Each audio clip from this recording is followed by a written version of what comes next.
the identities were primarily human and inside the corporate, Right. houses and all of that. We were hit by cloud, digital transformation and everything. And because of that, the human identity is also transformed into non-human identity. And I've seen different people approach it differently. I've seen people in the business saying, hey, give me an AI idea. I said, give me a problem statement. Right. So it originates with the problem and then the solution. And that's how I see AI. Tech trend that you think is overhyped right now? I would go for, I think everything in this world today is overhyped. People are talking about AI, people used to be talking about digital transformation, so on and so forth. I can't, pick one.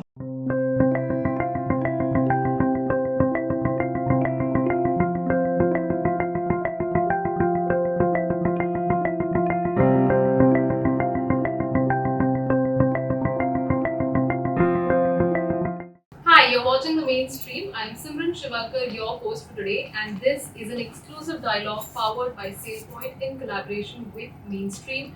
I'm joined by two amazing leaders in the industry navigating the AI and security space. We are joined by Mr. Pushkar Rege. Firstly, Pushkar, thank you so much for being a part of this dialogue and joining me today. Thank you so much for having me here. Fantastic. And we are also joined by Mr. Abhishek Gupta. Abhishek, thank you so much for joining us today. Thank you for calling us here. Thank you. Well, I'm going to take a moment to share a few things about both Pushkar and Abhishek. Let me take a moment to introduce Pushkar as well. We are joined by Mr. Pushkar Rege. He is the Global Chief Information Officer at UPL Group, a global enterprise operating across diverse markets and industries. With deep experience in large-scale digital transformation, he has been at the forefront of building resilient tech ecosystems while navigating the evolving intersection of cybersecurity, governance, and innovation. We are also joined by Mr. Abhishek Gupta. He is the Managing Director at SailPoint India, leading the company's efforts in advancing identity security across multiple enterprises. With extensive experience working closely with CXOs, Mr. Gupta brings a cross-industry perspective on how organizations are navigating the growing complexity of identity, access, and risk. I am super excited to lead this dialogue with both the gentlemen. Thank you once again. Pushkar, let's start with you first. A global CIO at UPL and a journey with more than a decade. Can you tell us a little bit about your journey? Yeah, I think the journey is more than 2 decades. Yes. It's the 28th year for me. So as rightly put, UPL is a very diverse company. We grew,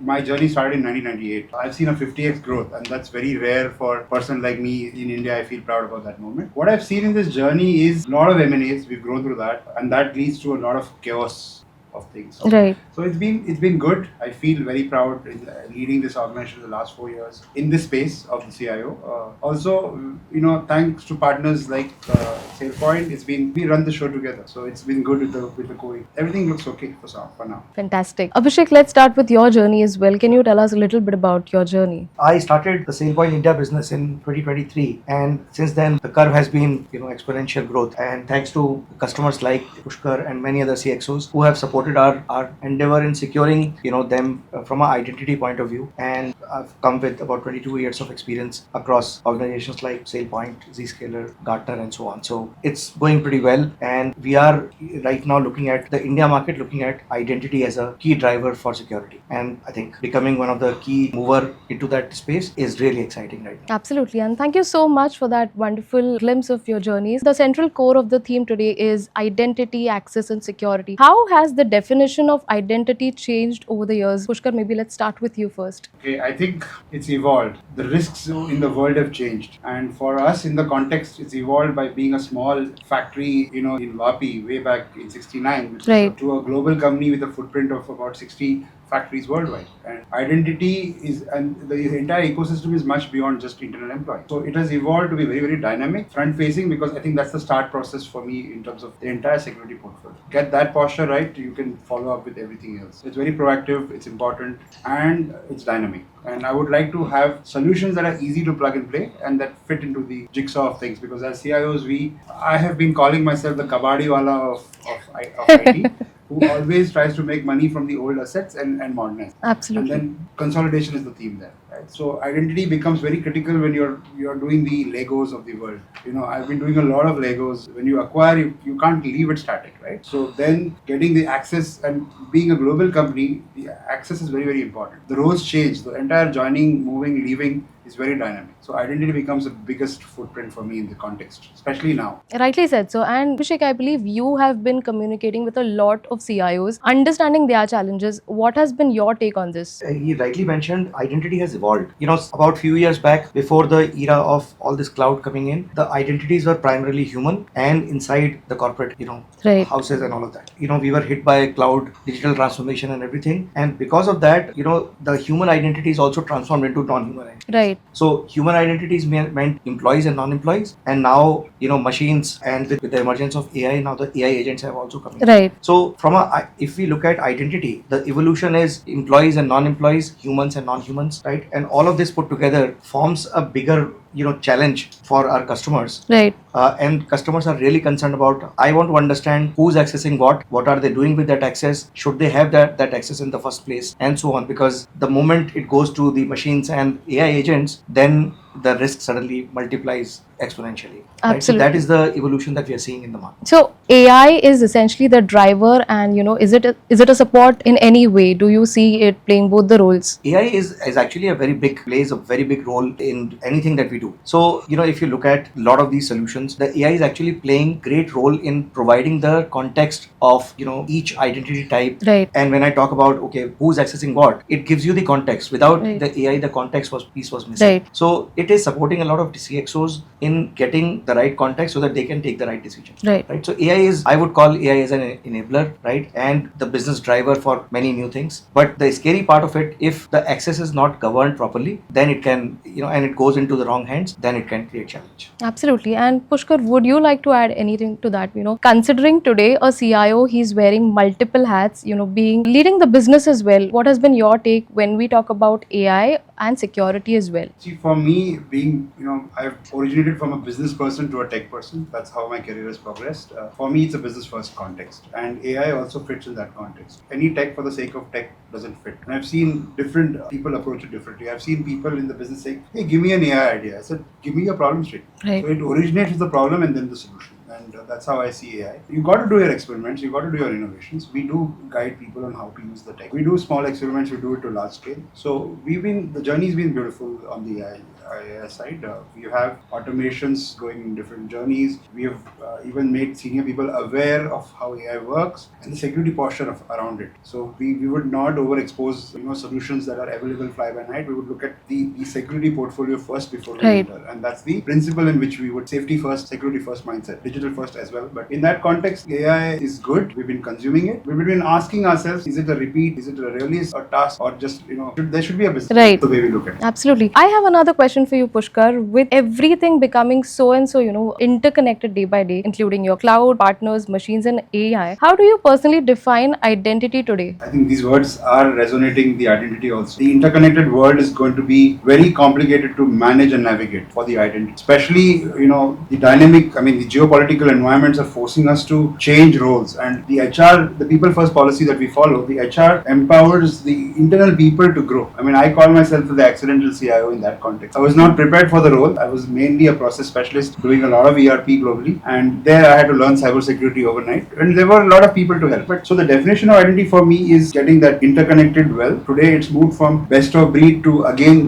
generic products to best of breed. So you have a seamless flow and the access management sits on top where you make sure that you don't miss the bus. Right. When the role changes, joining and leaving probably is well. If the role changes, we get worried about is he getting the right access. So a lot of that. If I've looked at the last 3 months, especially appraisal time, supply chain guy is doing sales and vice versa. Right. It just changed the posture in which you have to give them access. And any disruption is going to be chaotic. We run, and it's in hockey stick in many cases. There's a push. Being the 5th largest, not so much, but people go across countries also. So Asia suddenly became a Europe. I have to change his posture. Identity has to be managed well. It has to be given to him day one. Right. So those kind of things is where I define the dynamism part. And Right. I would use the word, it is the new perimeter for security in that sense. Superb. Abhishek, at what stage do you think organizations actually realize that, identity cannot be just managed through fragmented approach or manual approach for that matter? See, about 3 years back when we came into this market, we saw that customers were not very proactive. But if you talk about today's market in 3 years' time, we are seeing many CXOs are now looking at this as proactive approach, because they've realized that if you look at any ransomware attack and what Pushkar was just describing, the problem statement is you have to provide the access on day one. You have to make sure that the right person has the right access at the right time Right. for the right period of time. Right. So the way business is changing and the digital transformation, AI adoption, and everything, this is forcing businesses to relook at what is the core of security, which Pushkar just rightly described, that it is the core of security is actually identity. Right. If you look at this in the real world also, it is all about who's accessing Right. your identity. If your identity is leaked and it is misused, then the attacks happen. So to answer your question, what stage, I would say now, the organizations which are looking to be agile, and especially in the geopolitical situation, if they want to have an edge over their competition, this is something that they need to really look at seriously, and customers have started to look at. And any use case perhaps you can talk about? There are a lot of use cases, so traditional use cases used to be just the joiner mover lead. But Right. now, since identity has been realized as a perimeter of security or the center of the security, one of the key things that we have been working at SailPoint is connecting the security operations center with the identity. Right. Meaning, can you identify in real time who's accessing what? If a particular identity is hacked, what is the blast radius of that identity? Right.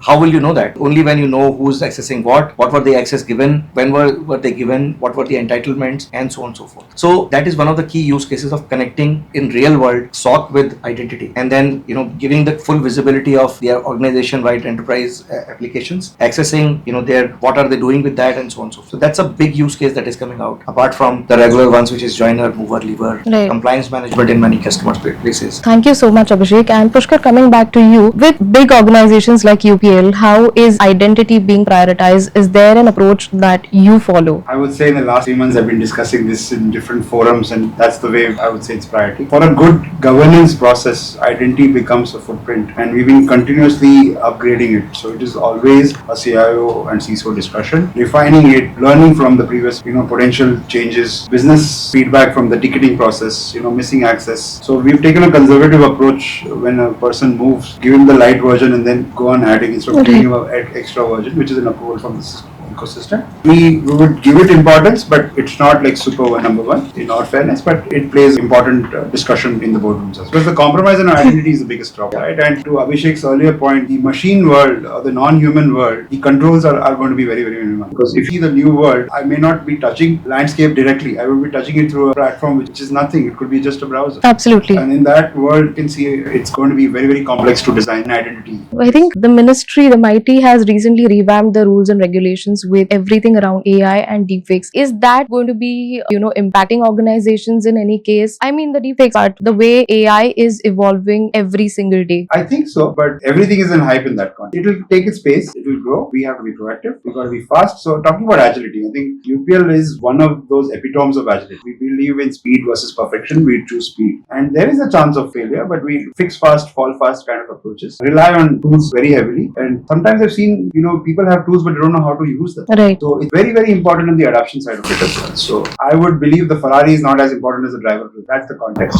Accelerator daba, durghatna ghati. So you have to be very careful. Superb. Thank you so much for these metaphors, Pushkar, and thank you so much for the insights. But before we wrap up, any best practices from a CIO suite that you would like to give out? Any key recommendations, when we talk about business today? So, I have been doing the best practice is stay engaged with the business, stay aligned with the business. While you're doing an educating job to them, let's be humble. So the best practice in IT is the listener's job. Process becomes important. Simplification becomes important. But listening to the voice and letting him navigate you helps. It's a buy-in strategy. For me as a CIO, I'm 90% psychology right now and 10% technology. The trust for parameter matters. Is he really interested? Is he going to take the journey to the end or is going to abort in between? These practices are very, very crucial. The PMO practice is not only about identifying a business case. Sustainable of a business case is a human factor. Is he really in or is being pushed? Right. Those kind of practices are what makes us succeed. Fantastic. Abhishek, coming back to you, one more on a personal note. What is one key insight from your experience in this space that business leaders should keep in mind? Organizations as well. So I think,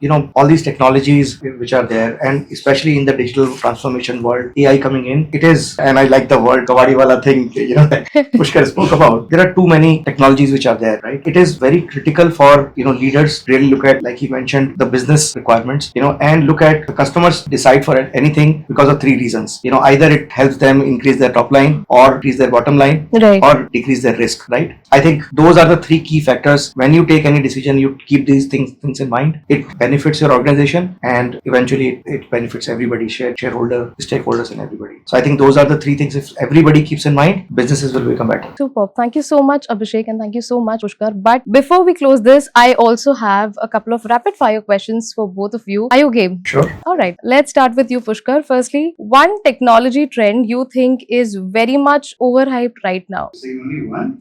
You can name.